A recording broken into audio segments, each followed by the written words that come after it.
I am Hercule Poirot. Welcome to my new mystery story.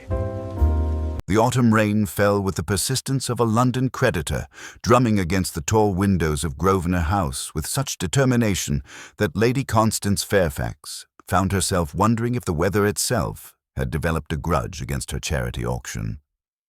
The drawing-room blazed with warmth against the grey evening, its crystal chandeliers casting pools of golden light across the assembled treasures that would, by evening's end, have found new homes among London's most discerning collectors. It was the sort of gathering that made philanthropy fashionable and fashion profitable, where the city's elite could display their generosity as prominently as their diamonds. At the center of the room, arranged upon a table draped in midnight blue velvet, lay the evening's most coveted prize. The Medici pearl ring rested beneath a crystal dome like a sleeping secret, its lustrous surface catching the light with an almost ethereal glow. The pearl itself was neither large nor ostentatious, but its perfection was undeniable, a sphere of cream and silver that seemed to hold moonlight captive within its depths. The ring's setting, crafted in the 16th century for a Florentine duchess, embraced the pearl with delicate golden tendrils that spoke of an age when beauty and danger were often indistinguishable. Lady Constance moved among her guests with the practiced grace of a woman who had spent 30 years navigating the treacherous waters of London society. Her silver hair was arranged in the fashionable style, and her sapphire necklace caught the light as she nodded approvingly at the growing crowd around the auction table. She had inherited the ring from her late aunt, the eccentric Lady Pemberton, along with a curious warning that it brought misfortune to any who wore it with ill intent. Such superstitions, Lady Constance had always maintained, were the province of the uneducated, though she had never quite brought herself to slip the ring upon her finger. The first to examine the prize was Sir Reginald Ashworth, a distinguished gentleman whose expertise in Renaissance jewellery had made him wealthy, and whose appetite for rare acquisitions had made him dangerous. His pale eyes studied the pearl with the intensity of a scholar reading ancient manuscripts, and his thin fingers hovered just above the crystal dome as though he could divine the ring's secrets through proximity alone. "Magnificent," he murmured to no one in particular, though his voice carried the sort of reverence usually reserved for religious artifacts. "The pearl's orient is extraordinary. One can see why the Medici treasured it so highly." Behind him stood Mrs. Victoria Pembroke, Lady Constance's niece, whose recent financial difficulties had become the subject of whispered conversations at every respectable gathering. She was a handsome woman of 40, with dark hair and intelligent eyes that seemed to catalogue every valuable object in the room with unconscious precision. Her husband's gambling debts had placed their estate in jeopardy, and everyone present understood that tonight's auction represented more than mere collecting for her. It was salvation or ruin, depending upon which lots she could secure and which she could afford to lose. Dr. Marcus Whitfield, the family physician, observed the proceedings with the detached interest of a man who had seen enough of human nature to find few surprises in it. His medical practice had brought him into contact with London's wealthiest families, and he possessed the sort of discretion that made him invaluable to those whose secrets were worth more than their jewels.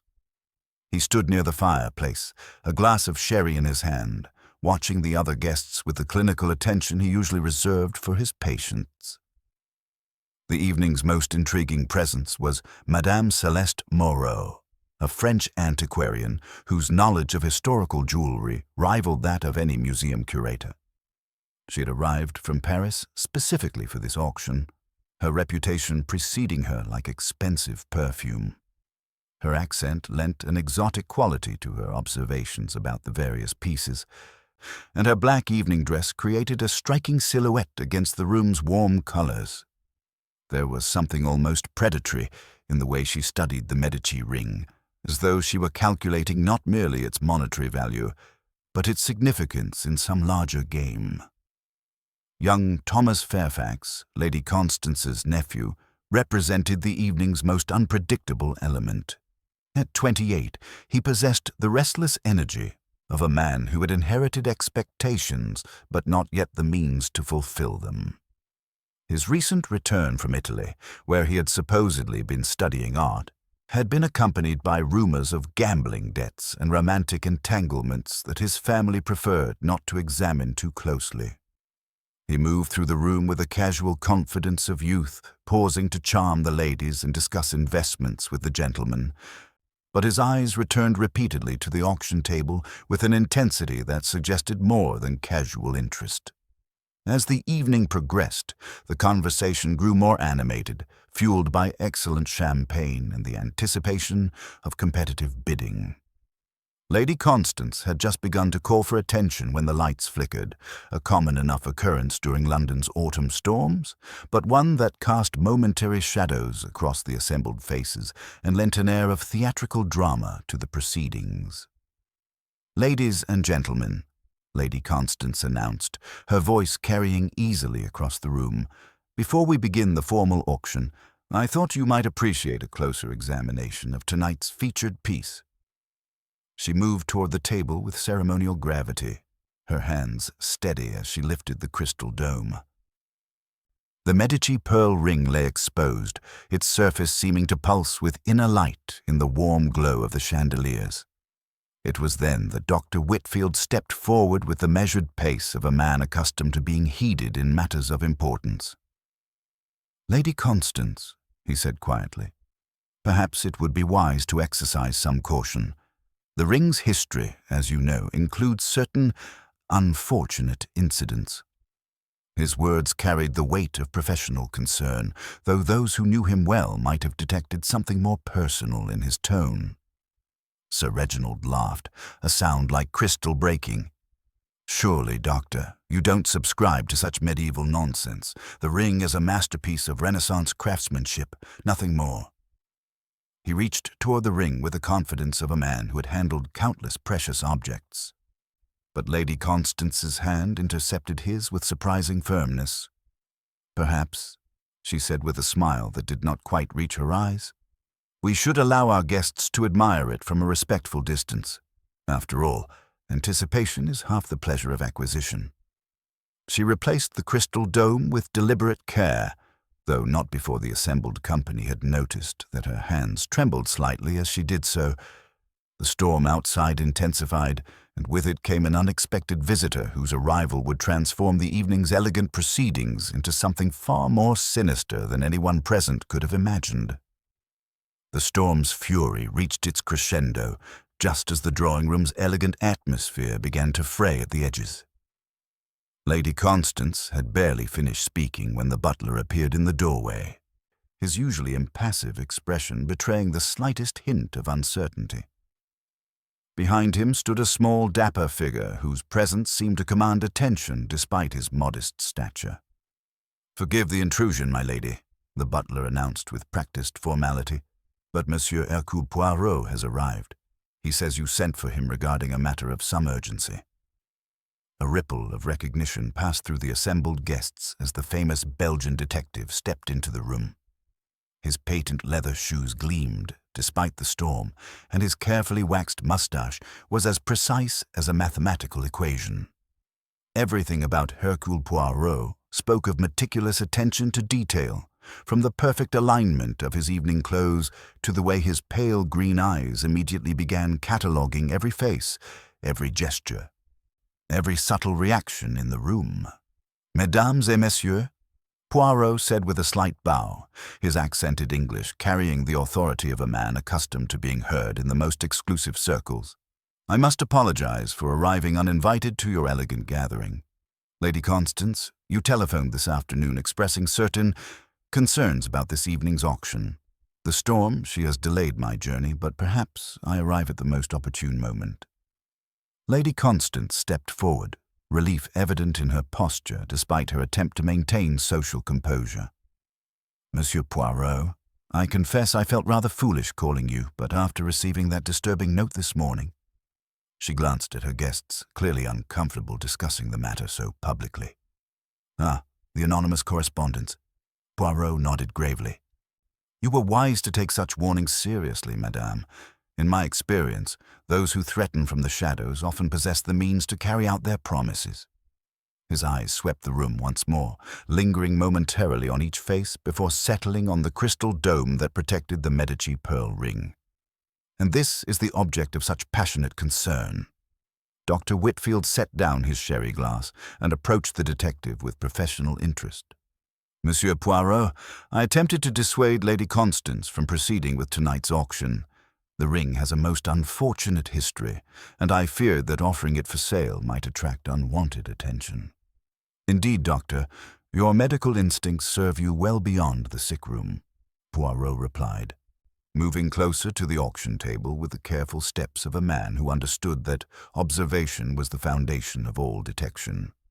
The human heart, she is often more dangerous than any physical ailment. Sir Reginald cleared his throat with obvious irritation. Surely we're not going to allow superstition and melodrama to interrupt a perfectly civilized evening. The ring is a masterpiece of Renaissance craftsmanship, nothing more threatening than beauty itself. Poirot's pale eyes fixed on Sir Reginald with the intensity of a jeweler examining a flawed stone. Beauty, monsieur, has been the motive for more crimes than greed or passion, but you are correct that we should not allow fear to govern reason. He gestured toward the crystal dome.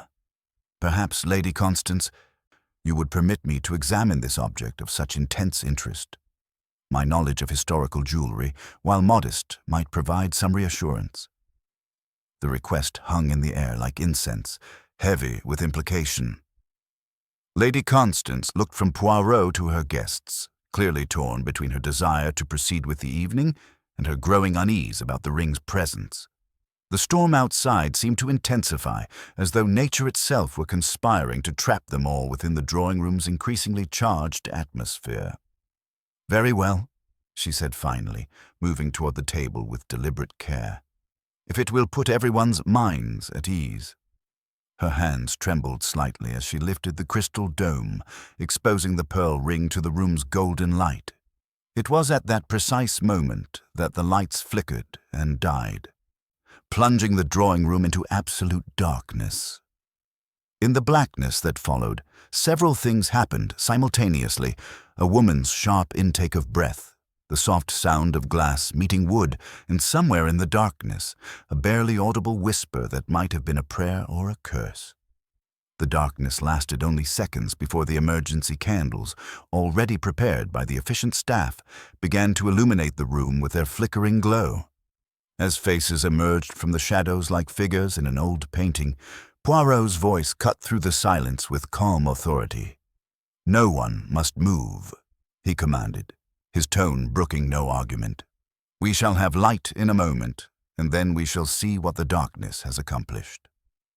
When the butler returned with additional candelabras, the scene that greeted them was one of elegant chaos.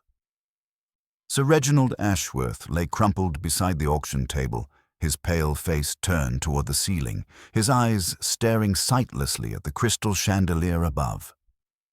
Dr. Whitfield was already kneeling beside him, his fingers searching for a pulse that would never again beat. "He's dead," the doctor announced quietly, his professional composure intact despite the circumstances. And from the symptoms I observed in those final moments before the lights failed, I would say he was poisoned. Lady Constance's hand flew to her throat as she stared at the lifeless form of her guest. "But how is that possible? We were all here. We saw what we were meant to see," Poirot said softly, his eyes already beginning their methodical examination of the scene. "But the darkness, she has many secrets to tell, and I fear this evening has only just begun to reveal them." The Medici pearl ring still lay upon its velvet cushion, gleaming innocently in the candlelight, but now it seemed less like a treasure than a silent witness to murder. The silence that followed Poirot's pronouncement was profound, broken only by the storm's relentless assault on the windows and the soft hiss of candle flames dancing in the draught. The Belgian detective moved with deliberate precision, his patent leather shoes making no sound on the Persian carpet as he approached the butler, who stood rigid by the doorway with the practiced composure of a man trained never to show surprise, regardless of circumstances. Your name, if you please, Poirot requested with quiet authority. Bates, sir. I have served Lady Constance for 15 years. Excellent. Bates, you will kindly secure all entrances to this room and station a footman in the corridor. No one enters, no one leaves. Telephone Scotland Yard immediately, but remain on the line until they arrive. The storm, she may delay them, but we shall use this time productively. Poirot's pale green eyes swept the assembled company with the methodical attention of a scholar cataloguing rare manuscripts. Order, mesdames et messieurs, is the friend of truth. In chaos, the guilty find sanctuary, but in method, they discover only exposure.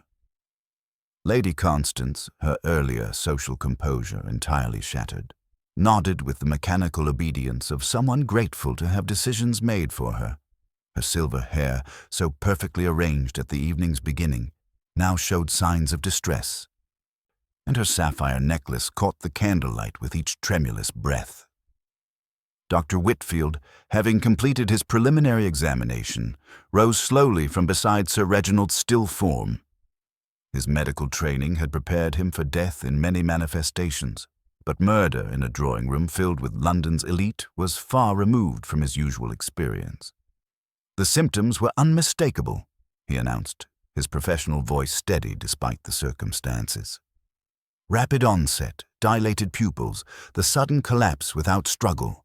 These indicate a fast-acting poison, something that worked within minutes, possibly seconds of ingestion.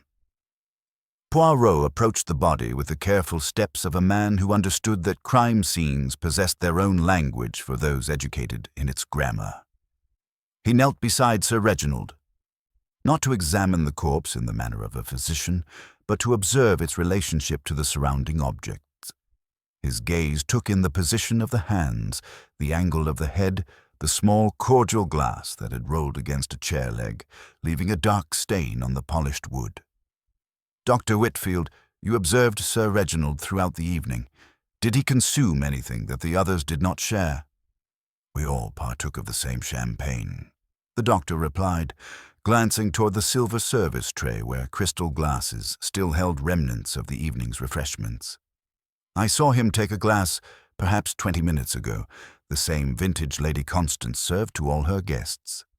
Poirot's attention sharpened as he studied the champagne service with the intensity of a jeweler examining a flawed stone.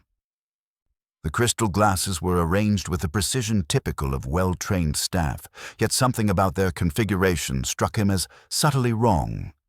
He counted them carefully, his lips moving silently, then turned to Lady Constance with renewed interest. How many guests were expected this evening, madame? 7, including myself, she replied promptly.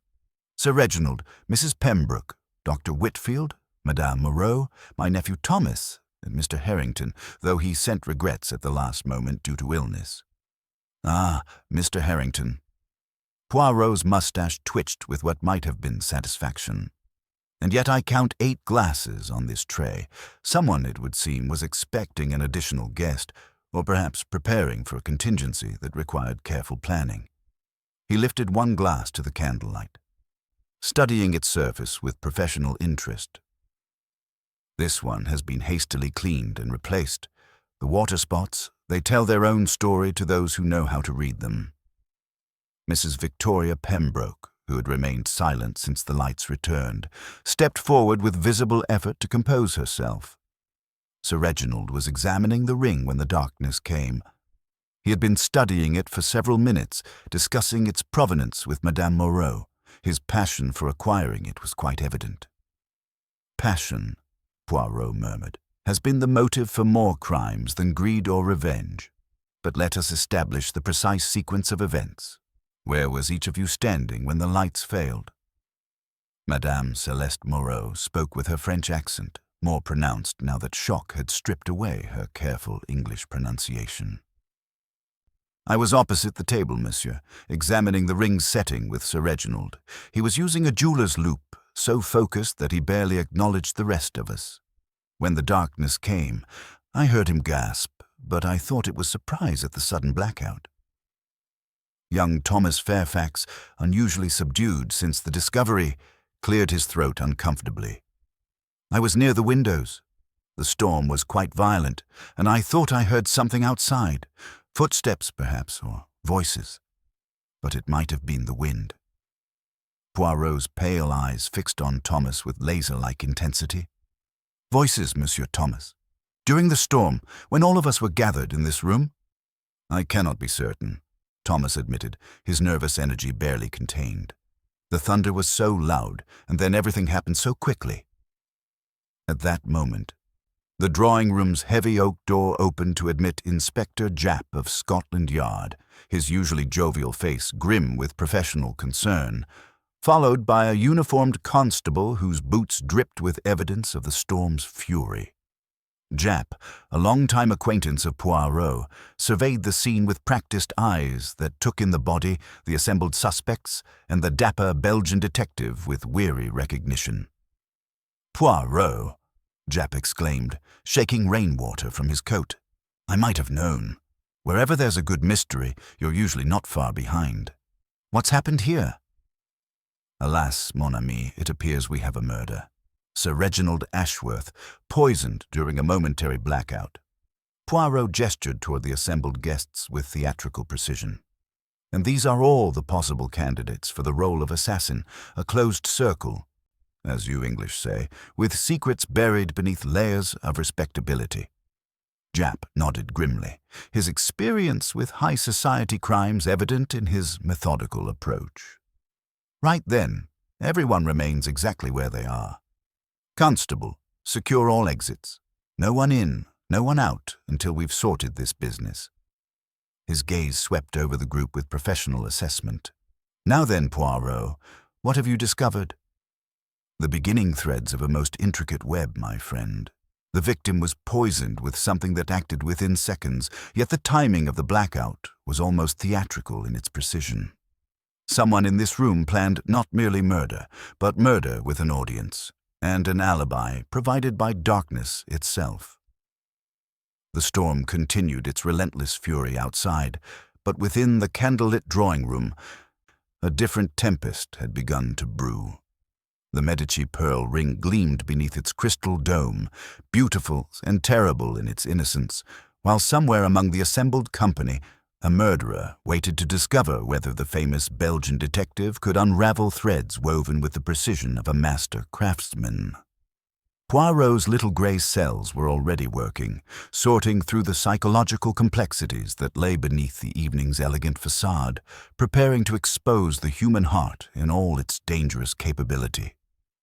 Inspector Japp approached the investigation with the methodical precision that had served him well throughout his career, though his frequent glances toward Poirot suggested he understood that conventional police work might require augmentation by more subtle psychological insights. The constable took his position by the door with military efficiency, while the storm's relentless assault on the windows created an atmosphere of isolation that seemed almost theatrically perfect for the unfolding drama. "Right then," Japp announced, pulling out his notebook with practiced authority, "we'll need to establish everyone's exact position when the lights failed and their movements immediately afterward." He gestured toward the assembled company with professional courtesy. "The sooner we have a clear picture of events, the sooner we can make sense of this business." Poirot, however, raised a delicate hand with the measured authority of a conductor directing an orchestra. "With your permission, Inspector, perhaps we might begin with the physical evidence that speaks to us so eloquently. The scene, she tells her own story to those who know how to read her language." His pale green eyes swept the room with renewed intensity, settling first on the champagne service with laser-like focus. Moving toward the silver tray with deliberate steps, Poirot counted the crystal glasses with silent precision, his lips moving almost imperceptibly. "Lady Constance, how many guests were expected this evening?" "7, including myself," she replied promptly, though her voice trembled slightly. "Sir Reginald, Mrs. Pembroke, Dr. Whitfield, Madame Moreau, my nephew Thomas, and Mr. Harrington, though he sent his regrets due to illness." "Precisely 7 guests," Poirot murmured, his mustache twitching with what might have been satisfaction. And yet I count 8 glasses upon this tray. Someone, it would appear, was expecting an additional guest, or perhaps preparing for a contingency that required most careful planning. He lifted one glass to the candlelight, studying its surface with professional interest. This one has been hastily cleaned and replaced. The water spots, they tell their own story to those who possess the eyes to see them. Dr. Whitfield stepped forward with the measured pace of a man accustomed to being consulted in matters of life and death. If I may, Monsieur Poirot, the method of poison administration is crucial to understanding our murderer's approach. Given Sir Reginald's rapid collapse without struggle, we are dealing with something that acted within seconds of ingestion. The symptoms suggest a concentrated cardiac glycoside, digitalis perhaps, or a similar compound. Ah, Doctor, your medical expertise illuminates the darkness considerably, Poirot replied with genuine appreciation. Such substances, they would require specific knowledge of preparation and dosage, n'est-ce pas? Indeed. A physician would have ready access to digitalis preparations, though concentrated enough to cause such rapid death. It would require considerable expertise. Dr. Whitfield's professional composure remained intact, though his words carried the weight of uncomfortable implication. Poirot nodded thoughtfully, then turned his attention to the auction table where the Medici pearl ring continued to gleam beneath its crystal dome. There is another small matter that requires clarification. When the darkness fell, Lady Constance had removed the crystal dome to allow closer examination of the ring. Yet now it covers the treasure once again. Who, in the confusion and darkness, took the care to replace it? The question hung in the candle-lit air like incense, heavy with significance. The assembled company exchanged glances, each face revealing different degrees of uncertainty and concern. Madame Moreau spoke first, her French accent more pronounced now that shock had stripped away her careful English pronunciation. "I did not touch the dome, monsieur.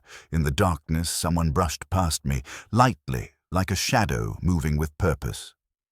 Mrs. Victoria Pembroke's voice came next, controlled but noticeably thinner than before. "I stepped back immediately when the lights failed. I'm not comfortable in darkness, and I certainly did not approach the table."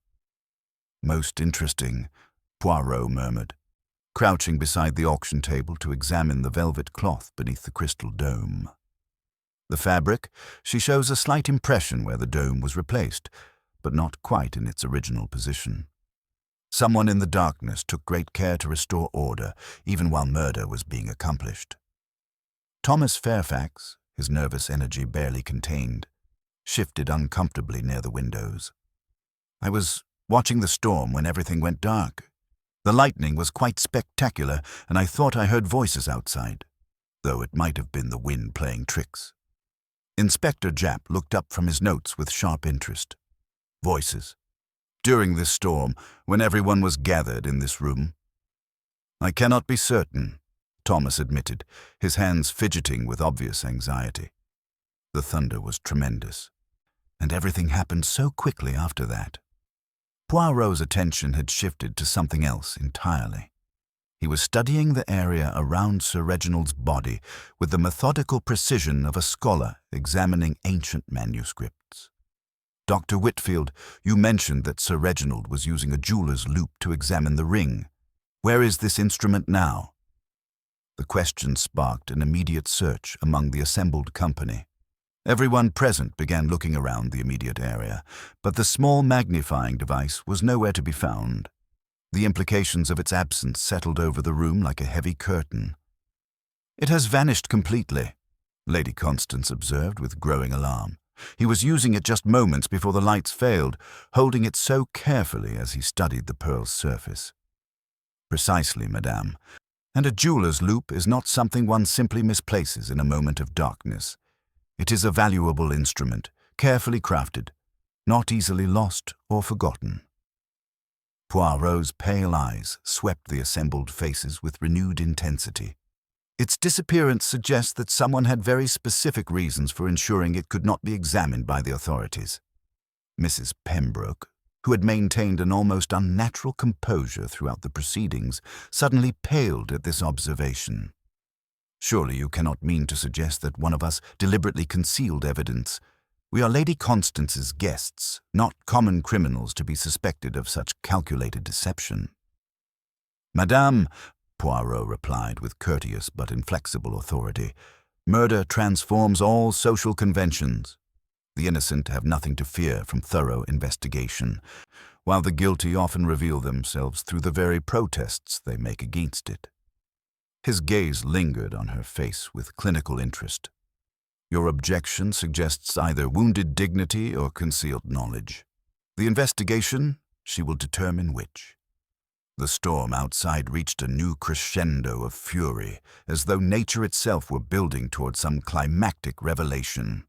Within the candle-lit drawing room, the tension had become almost palpable, each person acutely aware that they were trapped not merely by the weather, but by the inexorable logic of Hercule Poirot's investigation. The Belgian detective straightened to his full, modest height, his patent leather shoes gleaming in the flickering light. The evening grows late, and the storm shows no signs of abating. But the truth, mes amis, she is patient.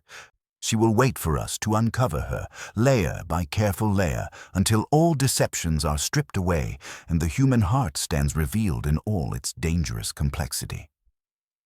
As if summoned by his words, the constable returned from his examination of the terrace, water dripping from his uniform. "No signs of forced entry, sir. Bolts were shot from the inside, and any footprints have been washed away by the rain. Whoever committed this crime was already inside this room when it happened." The closed circle had become a noose, tightening around the assembled company with each passing moment. Somewhere among these respectable members of London society sat a murderer whose careful planning had accounted for everything except the presence of the world's most famous detective. The Medici pearl ring continued to gleam beneath its crystal dome, beautiful and terrible in its silent witness to the night's events, while Poirot's little grey cells worked methodically toward a truth that would soon transform elegant suspicion into inexorable certainty. The constable's confirmation that no one had entered from outside transformed the elegant drawing room into what Poirot recognized as that most satisfying of puzzles, the locked room mystery where the solution lay hidden among familiar faces. Inspector Japp absorbed this information with professional satisfaction, his notebook already filling with the methodical observations that formed the backbone of conventional police work. "Right then," Japp announced with characteristic directness, "if no one came in from outside, our murderer is sitting right here among us." His gaze swept the assembled company with the systematic attention of a man trained to find guilt in nervous gestures and contradictory statements. "Lady Constance, you mentioned receiving a threatening note this afternoon. I'll need to examine that immediately." Lady Constance nodded with visible relief at having something concrete to contribute. "Bates retrieved it from my writing desk when Monsieur Poirot arrived. The envelope is cream-colored paper, quite expensive, and the message itself," she shuddered delicately. "It was so coldly worded, like a legal document rather than a threat." Bates produced the note with the efficient discretion of a well-trained servant, presenting it to Poirot on a silver salver.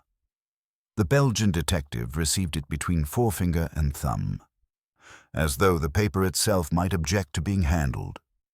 He read it once in silence, then again, the candlelight picking out the neat black letters formed by a fountain pen of excellent quality. "Withdraw the pearl from public sale, or one will die before midnight," Poirot read aloud, his accented English lending an almost theatrical quality to the stock words. The phraseology, she is formal, almost old-fashioned. The threat is stated without emotion, like a business proposition rather than a crime of passion. He lifted the paper to his nose with delicate precision.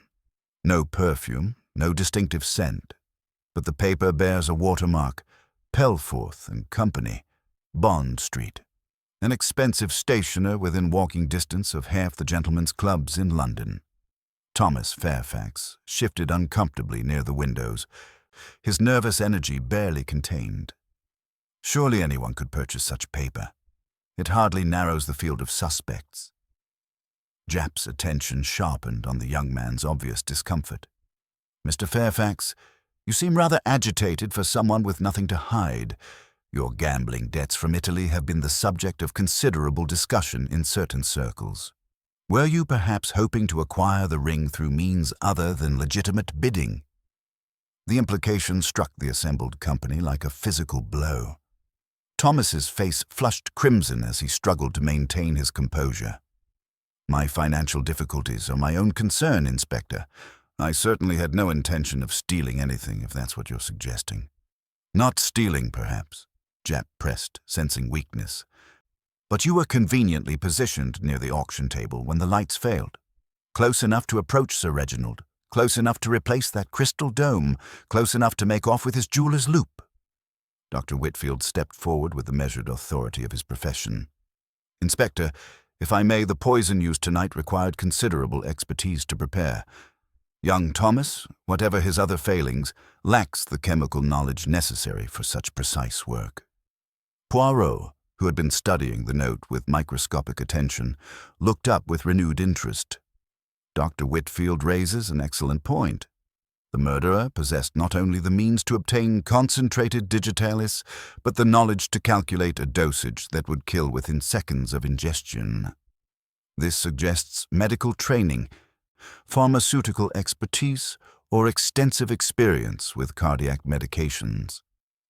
Mrs. Victoria Pembroke, who had maintained an almost unnatural composure throughout the proceedings, suddenly paled at this observation. Her hands trembled slightly as she adjusted her evening gloves, a gesture that did not escape Poirot's clinical attention. Mrs. Pembroke, the detective continued with courteous but inflexible authority, your late husband was a pharmaceutical researcher before his gambling destroyed your family's finances. You would have had access to his laboratory equipment and chemical supplies, would you not? I assisted him occasionally, she admitted reluctantly, her voice barely above a whisper. But my knowledge is hardly professional. Surely you cannot suspect me of such calculated murder. Madame Celeste Moreau, who had observed these exchanges with the detached interest of a scholar studying human behavior, suddenly spoke with uncharacteristic urgency. There is something you must know about the ring itself. Sir Reginald was not merely admiring its beauty. He was examining it for authenticity marks. Just before the lights failed, he whispered to me that he had discovered something troubling about the pearl's provenance. This revelation sent a ripple of shock through the assembled company. Lady Constance gasped audibly, her hand flying to her throat. Troubling. But the ring has been in my family for generations. My aunt inherited it from the Pemberton estate, which acquired it directly from Italian collectors. Forgeries of Renaissance jewelry are more common than most collectors care to admit, Madame Moreau continued, her French accent more pronounced now that she had everyone's attention. If Sir Reginald had discovered that the Medici pearl ring was not authentic, it would have destroyed not only tonight's auction, but the reputation of everyone associated with its sale. Poirot's pale green eyes sharpened with laser-like intensity. This adds an entirely new dimension to our investigation. If the ring was indeed a forgery, then our murderer had a motive beyond simple greed. They were protecting themselves from exposure and scandal. Inspector Japp, who had been following this psychological analysis with growing impatience, returned to his more concrete approach. All very interesting, but we still have Thomas Fairfax positioned perfectly to commit the crime, with debts that would make him desperate enough for anything. Ah, mon ami, Poirot murmured with gentle disagreement. But consider the missing jeweler's loop. Young Thomas admits to knowing nothing about gemology. Why would he possess such a specialized instrument? And more importantly, why would he remove it from the scene if his motive was simple theft? The Belgian detective moved toward the auction table with his characteristic precise steps, studying the velvet cloth beneath the crystal dome with microscopic attention. The fabric shows a slight impression where something curved, rested briefly, and was removed with great care. Someone in the darkness took considerable trouble to ensure that no evidence of their examination remained. Thomas Fairfax, emboldened by Poirot's apparent defense, stepped forward with renewed confidence. "I swear to you, I never touched that loop. I wouldn't even know how to use one properly." "And yet," Japp countered stubbornly, "you remain our most obvious suspect. Motive, opportunity, and highly suspicious behavior." Poirot straightened to his full, modest height, his patent leather shoes gleaming in the candlelight. "Inspector, in my experience, the most obvious suspect is rarely the correct one. The human heart. She is far more complex than simple desperation for money. Our murderer planned this crime with theatrical precision. The timing of the blackout, the specific choice of poison, the careful removal of evidence. This speaks not of impulsive greed, but of calculated revenge or self-preservation." The storm outside reached a new crescendo of fury, rattling the windows with such violence that everyone present was reminded of their isolation from the outside world. Within the candlelit drawing room, the tension had become almost unbearable, each person acutely aware that they were trapped not merely by the weather, but by the inexorable logic of a master detective's investigation. "The evening grows late," Poirot observed with philosophical calm, "and our murderer grows increasingly desperate. But the truth, mes amis, she is patient. She will wait for us to uncover her, layer by careful layer, until all deceptions are stripped away and the human heart stands revealed in all its dangerous complexity."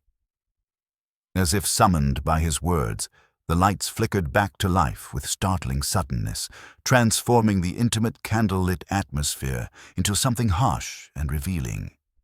In the sudden brightness, every face showed the strain of the night's events. And somewhere among these respectable members of London society, a murderer realized that their carefully constructed alibi was about to face the most thorough examination of Hercule Poirot's legendary career. The Medici pearl ring continued to gleam beneath its crystal dome, beautiful and terrible in its silent witness to murder, while the missing jeweler's loop remained hidden somewhere in the room. A tiny instrument that held the key to exposing not just a killer, but a web of deception that reached far deeper than anyone present had yet imagined. The sudden restoration of electric lighting transformed the drawing room's atmosphere with startling efficiency, banishing the intimate shadows that had concealed so much and revealing faces that now appeared stark and vulnerable under the crystal chandelier's harsh brilliance. The warm golden glow of candlelight had been kind to anxious expressions, but the unforgiving clarity of electric bulbs stripped away such merciful illusions. Lines of strain and fatigue were etched deeply around every pair of eyes, and the elegant gathering had taken on the appearance of defendants awaiting judgment. Poirot blinked once, adjusting to the change with the methodical precision that characterized all his movements, then surveyed the assembled company with renewed intensity. His pale green eyes swept the room systematically, cataloguing every detail with the thoroughness of a scholar examining a rare manuscript that might hold the key to ancient mysteries. "Excellent," he murmured with satisfaction, his accented English carrying a note of genuine pleasure. "Now we may observe what the darkness has accomplished beyond the obvious tragedy." He gestured toward Inspector Japp with courteous authority. "If you would be so kind as to examine the area immediately surrounding Sir Reginald's body, I believe you will find something of considerable interest that our murderer hoped would remain hidden in shadow." Japp approached the corpse with professional efficiency, his trained eyes scanning the polished wood floor around the auction table with systematic attention. The Persian carpet's intricate patterns had concealed much in the candlelight, but under the harsh electric illumination, even the smallest anomalies became visible. Within moments, his expression sharpened with the satisfaction of discovery. "There's something here, Poirot," he announced, crouching beside the carpet's ornate border. Small, metallic, tucked beneath the edge where someone hoped it wouldn't be noticed. He retrieved the object with careful precision, holding it up to the light with obvious satisfaction. "A jeweler's loop, exactly as you predicted. Our missing piece of evidence." The assembled company leaned forward with collective interest as Japp examined the small magnifying instrument in his palm. It was an expensive piece, crafted of brass and crystal with the sort of precision that spoke of German engineering and considerable cost. The lens was perfectly ground, the sort of tool that serious collectors treasured above gold. More importantly, its surface bore traces of something that glinted darkly in the electric light, creating an oily film across the brass mounting. "There appears to be some sort of residue on the lens and handle," Japp observed, his professional instincts fully engaged. Something sticky, almost syrupy in consistency. It's been applied recently, I'd say, within the last few hours.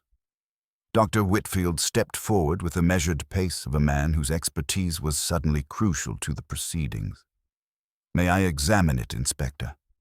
If my suspicions are correct, that residue may be the concentrated digitalist preparation used to poison Sir Reginald."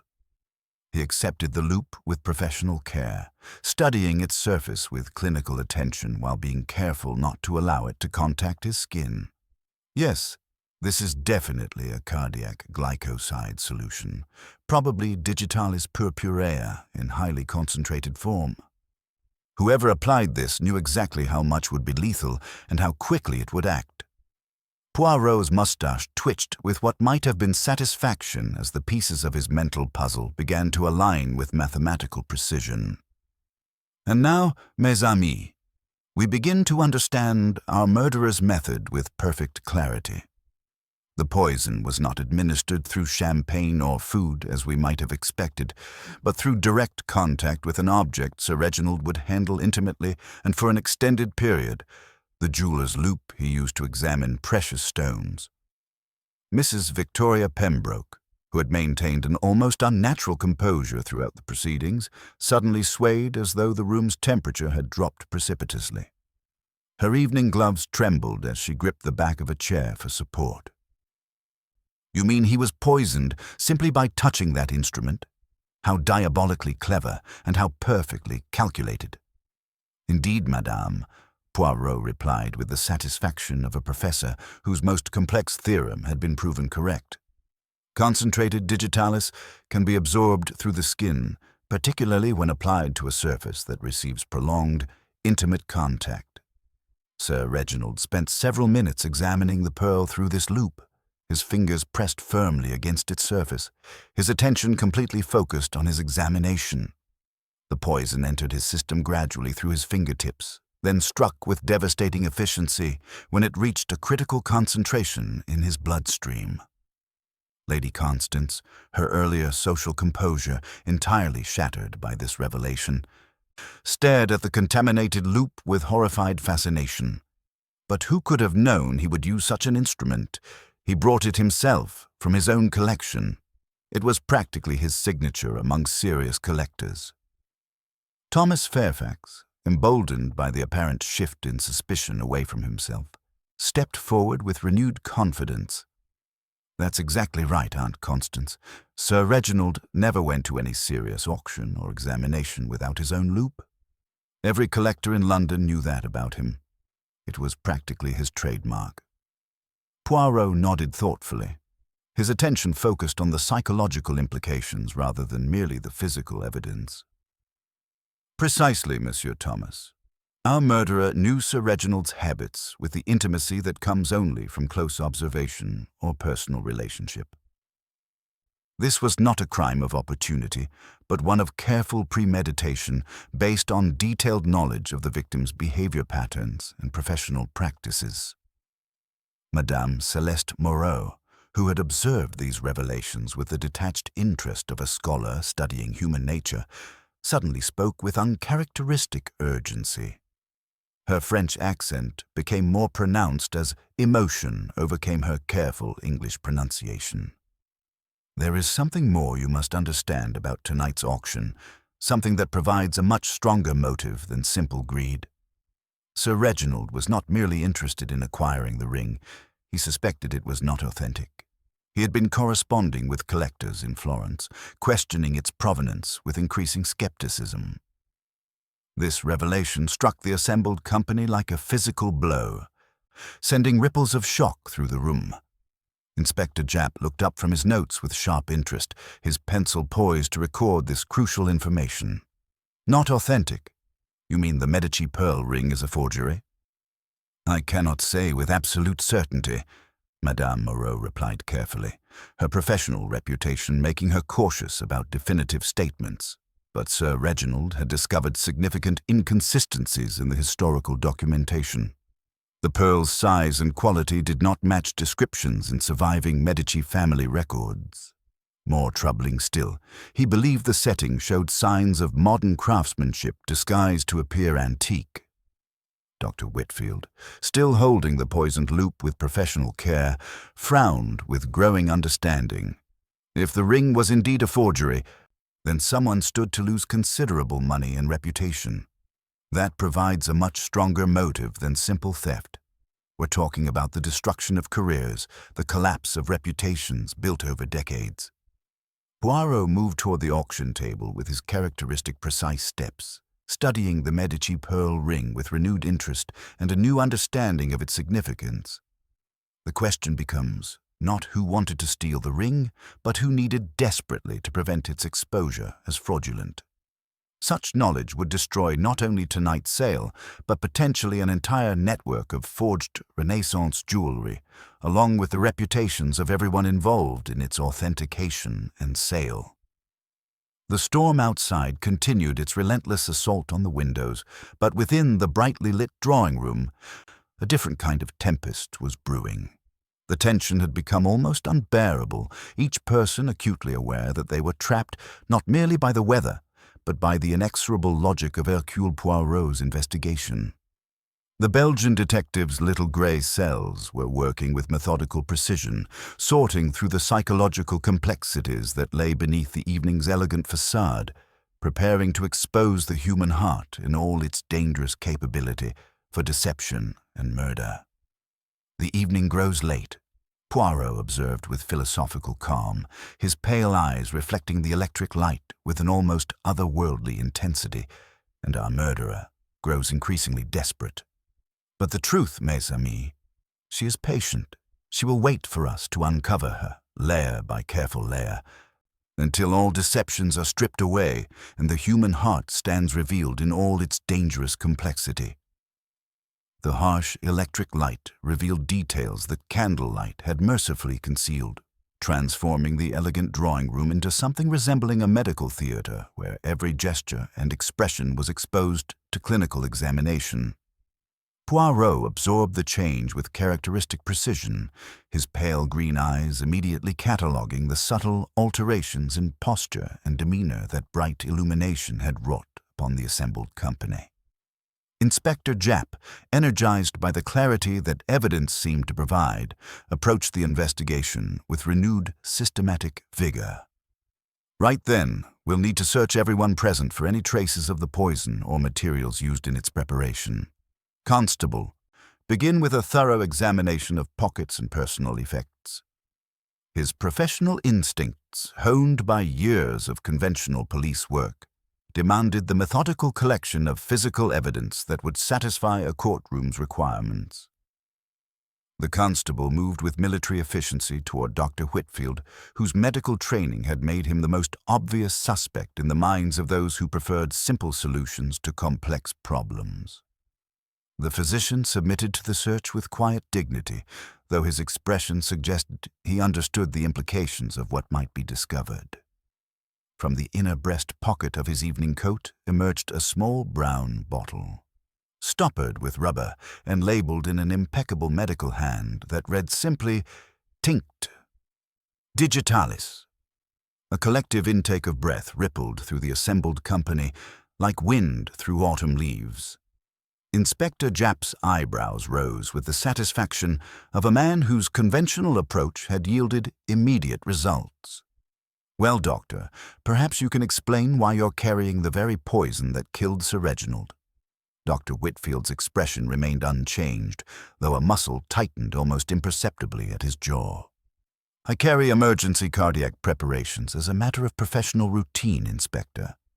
Lady Constance entertains guests of advanced years, and one does not attend such gatherings unprepared for medical emergencies. If you examine the bottle's contents, you will find it contains standard alcoholic tincture, not the viscous preparation that contaminated the jeweler's loupe. Poirot extended a delicate hand with the authority of someone whose expertise transcended conventional police methods. Inspector Japp hesitated momentarily, then surrendered the bottle with obvious reluctance. The Belgian detective uncorked it briefly, held it to his nose with the precision of a wine connoisseur, and nodded with immediate understanding.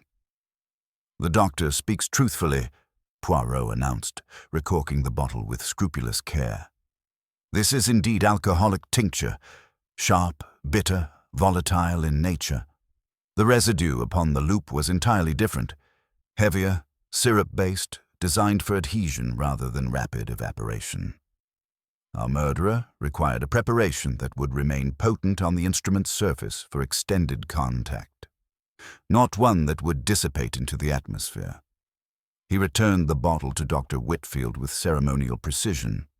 "We do not advance the cause of truth by arresting the individual with the most obvious access when the chemistry itself protests such a conclusion."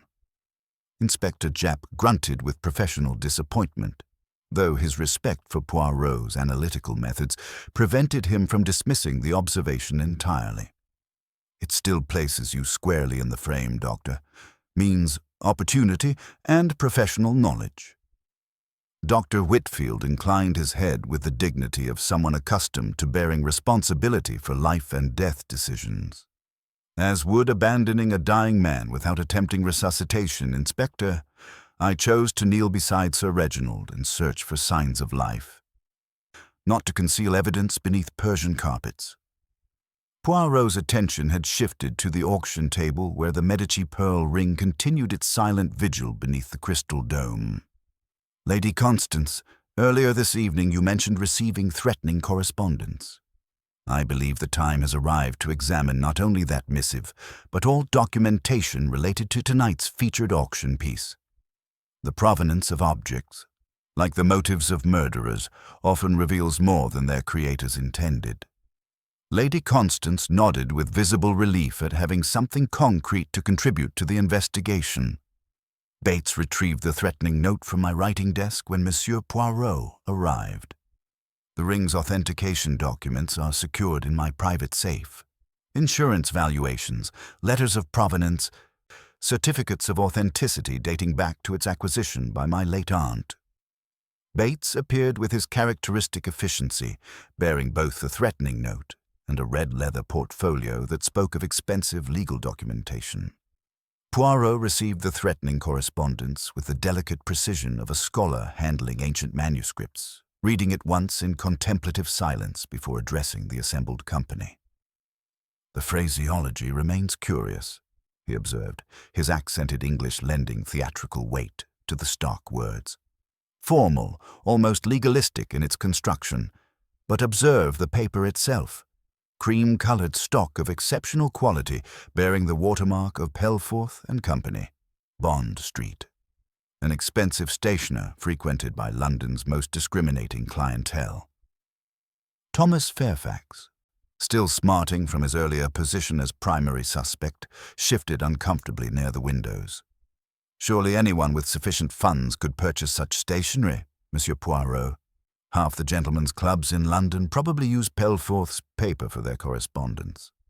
"Precisely, Monsieur Thomas," Poirot replied with satisfaction that suggested the young man had inadvertently supported his reasoning rather than challenging it, which makes it all the more significant when we discover identical watermarks in multiple documents related to the same criminal enterprise.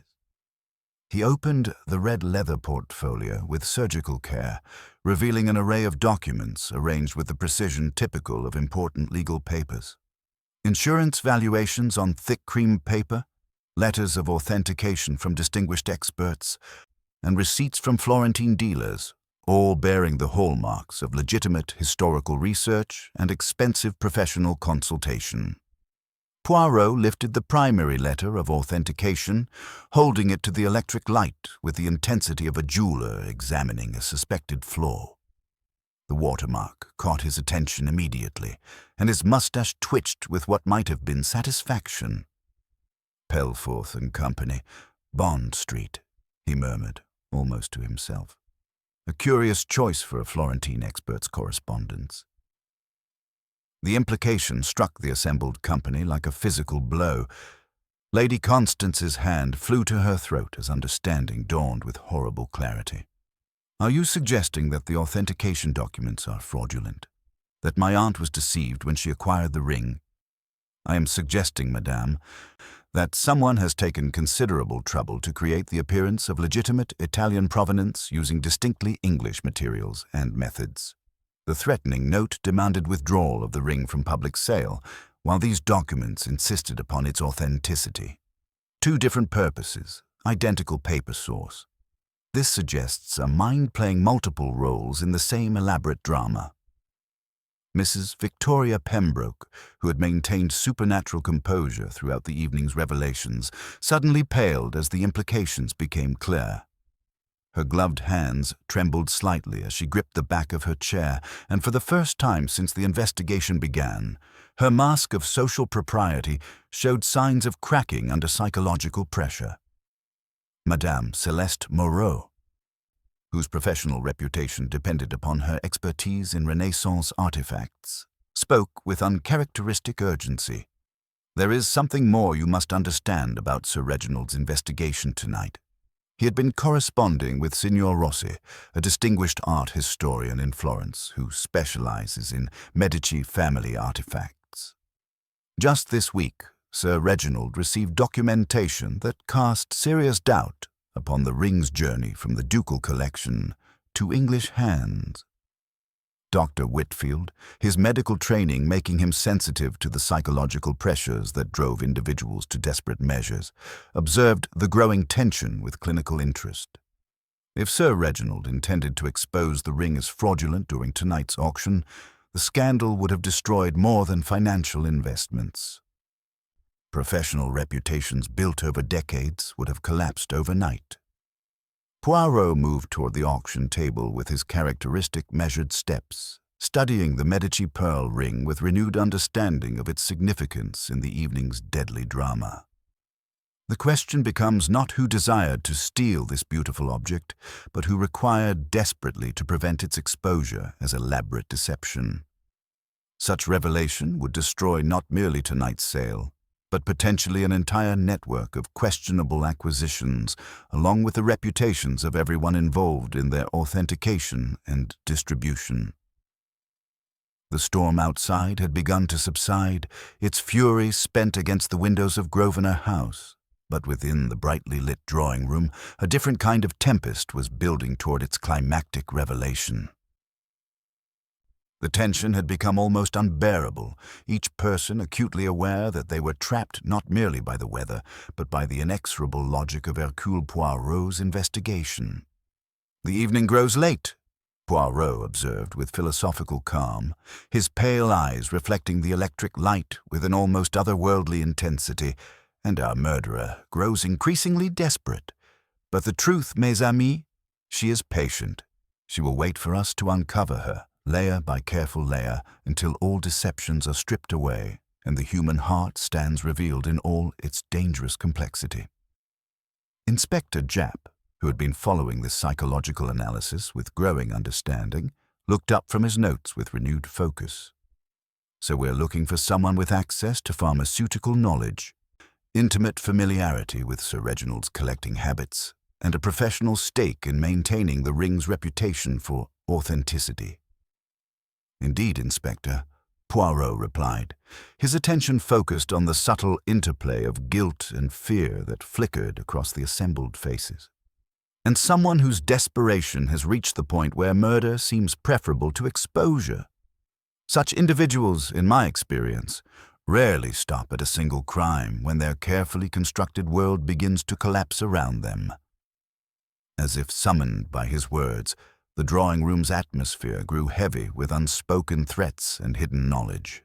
The Belgian detective's little grey cells were working with methodical precision, sorting through the psychological complexities that lay beneath the evening's elegant facade, preparing to expose the human heart in all its dangerous capability for both creation and destruction.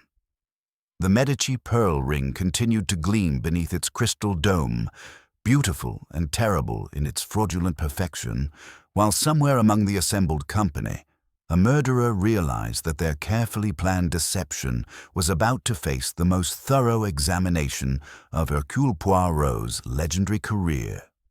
The harsh electric light revealed subtleties that candlelight had mercifully concealed, transforming the elegant drawing room into something resembling a laboratory where every detail demanded microscopic examination.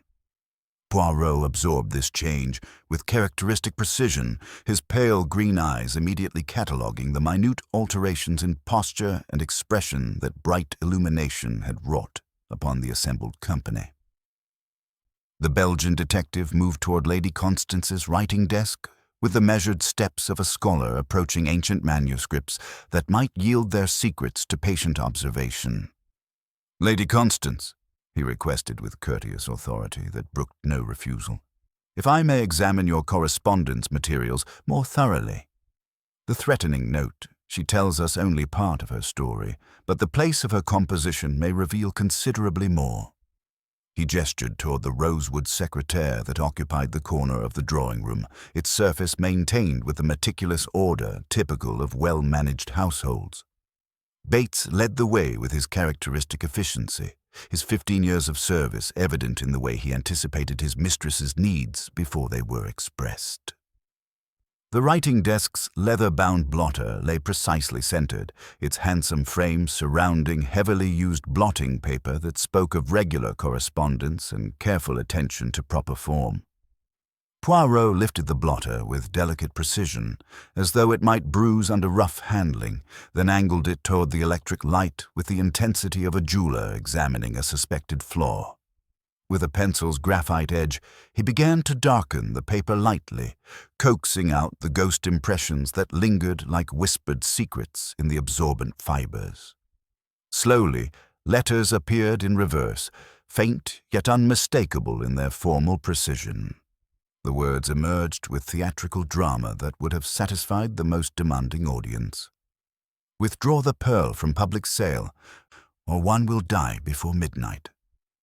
The collective intake of breath that followed was profound enough to disturb the candle flames that still flickered in their holders.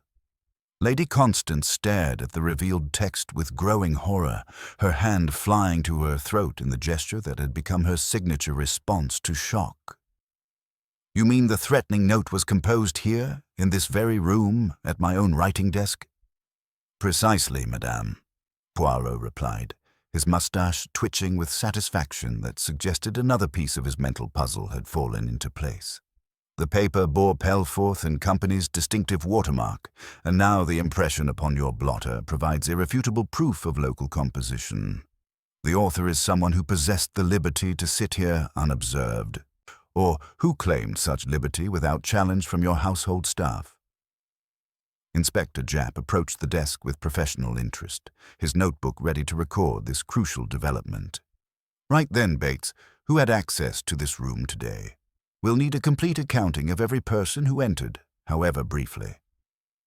Bates' response came with the precision of a man trained to observe and remember every detail of household management. "Mr. Thomas spent considerable time here before luncheon, sir, writing letters which he posted personally. Mrs. Pembroke assisted Lady Constance with the auction catalogue revision shortly after 2 o'clock. Dr. Whitfield came briefly at 2:30 to inquire after her ladyship's health and left a prescription on the desk. No other guests were admitted to this room before the evening's reception began. Thomas Fairfax, still smarting from his earlier position as primary suspect, stepped forward with defensive energy. "I did write letters, several of them, but they were perfectly legitimate correspondence with creditors and business associates. I'll provide you with the addresses if you require verification of my claims." Mrs. Victoria Pembroke's voice carried a tremor that had not been present earlier in the evening, though she struggled to maintain her composure. I was indeed here, but not alone, and certainly not for long enough to compose threatening notes. Bates came and went throughout my visit, and Lady Constance reviewed every page of the catalogue with me personally. Dr. Whitfield inclined his head with professional dignity. My presence was strictly medical in nature, Inspector. I examined Lady Constance's pulse, prescribed a mild sedative for her pre-auction nerves, and departed within 10 minutes of my arrival.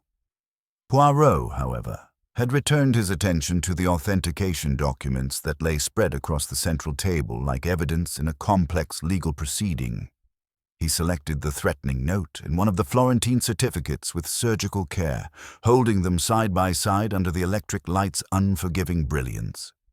From his waistcoat pocket emerged a small, silver-cased magnifying glass, far more precise than Sir Reginald's ill-fated loupe, which he applied to both documents with microscopic attention.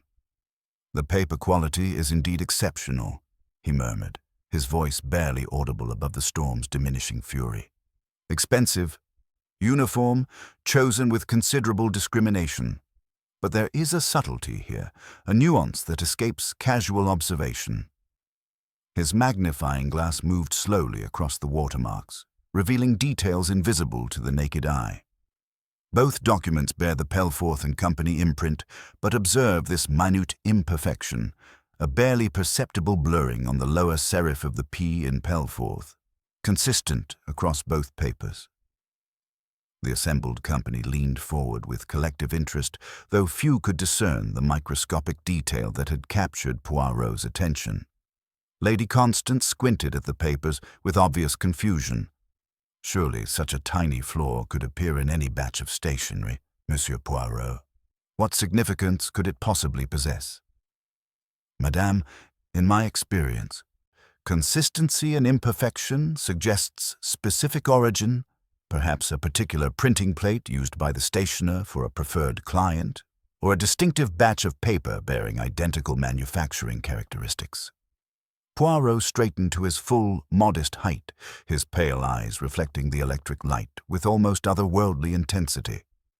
"Such details become significant when they connect seemingly unrelated documents in a pattern of calculated deception." Mrs. Pembroke, who had maintained supernatural composure throughout the evening's revelations, suddenly gripped her chair with renewed intensity. Her breathing had become shallow and rapid, and perspiration gathered at her temples despite the room's comfortable temperature. The mask of social propriety that had protected her was beginning to show hairline cracks under the relentless pressure of accumulating evidence.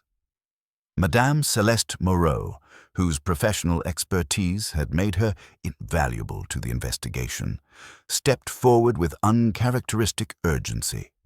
"There is something more that must be revealed about Sir Reginald's research.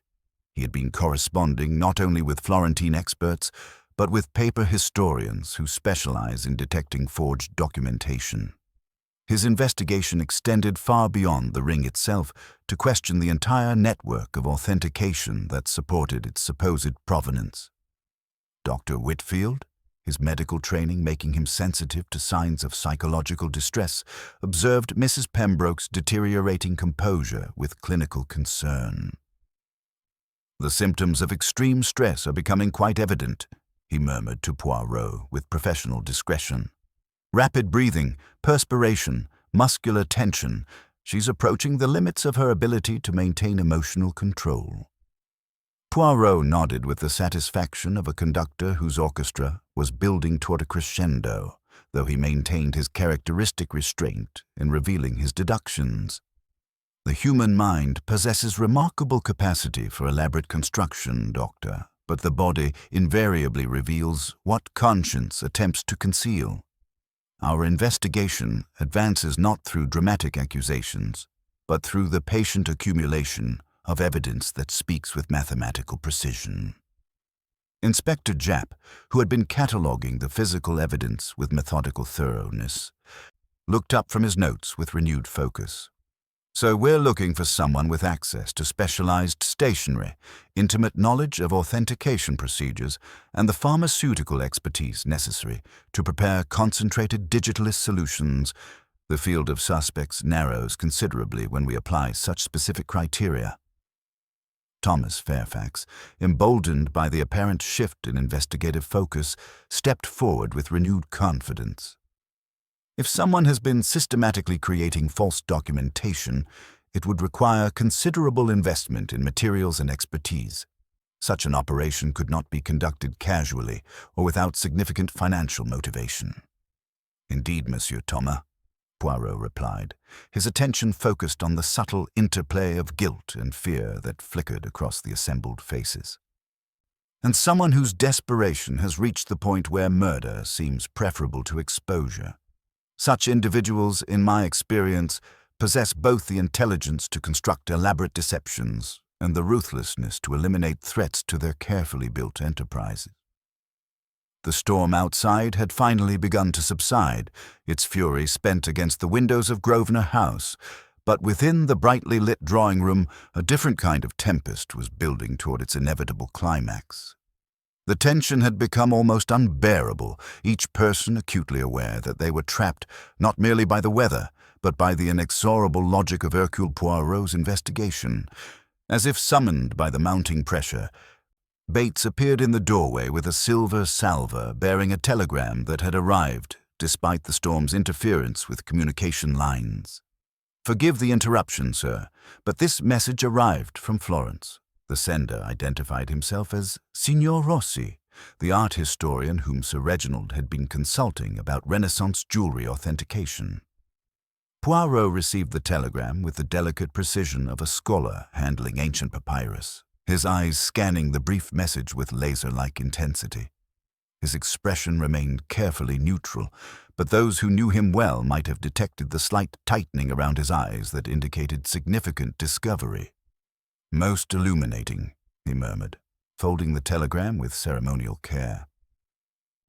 Signor Rossi confirms that no Medici pearl ring matching our specimen's description ever existed in the ducal collection.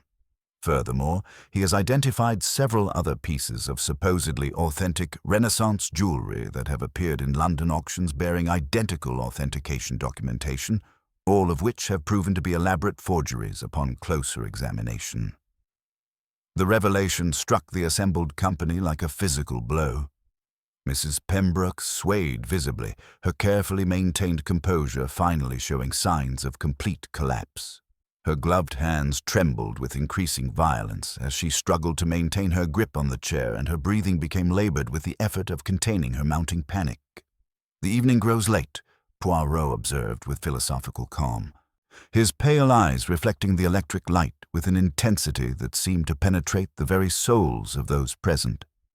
"And our investigation approaches its inevitable conclusion. The truth, mes amis. She has been patient throughout our deliberations, but she will not wait much longer to reveal herself in all her terrible clarity." The Belgian detectives' little grey cells were working with methodical precision, sorting through the psychological complexities that lay beneath the evening's elegant facade, preparing to expose the human heart in all its dangerous capability for both creation and destruction. The Medici pearl ring continued to gleam beneath its crystal dome, beautiful and terrible in its fraudulent perfection, while somewhere among the assembled company, a murderer realized that their carefully constructed world was about to face the most thorough examination of Hercule Poirot's legendary career. The telegram from Signor Rossi had created a vacuum of silence so profound that even the diminishing storm seemed thunderous by comparison. The harsh electric light revealed every nuance of expression with surgical precision, transforming the elegant drawing room into something resembling a courtroom where judgment was about to be rendered. Mrs. Victoria Pembroke's carefully constructed facade was crumbling with the inexorable certainty of a building whose foundation had been systematically undermined, her breathing becoming increasingly labored as she struggled to maintain the composure that had served her throughout the evening's deadly proceedings. Poirot observed her deteriorating condition with the clinical detachment of a physician monitoring a patient's vital signs during a critical procedure. His pale green eyes missed nothing, not the trembling of her gloved fingers, not the way she gripped the chair's mahogany frame as though it were the only solid object in a world that had begun to shift beneath her feet, not the subtle pallor that had replaced her earlier social flush. The Belgian detective understood that human psychology possessed its own inevitable rhythms, and Mrs. Pembroke was approaching the crescendo of her psychological symphony. Mesdames et messieurs, Poirot began, his accented English carrying the authority of absolute certainty. We have reached the moment when all deceptions must yield to truth. The murder of Sir Reginald Ashworth was not a crime of passion or opportunity, but a calculated act of self-preservation by someone whose carefully constructed world was about to collapse under the weight of exposure.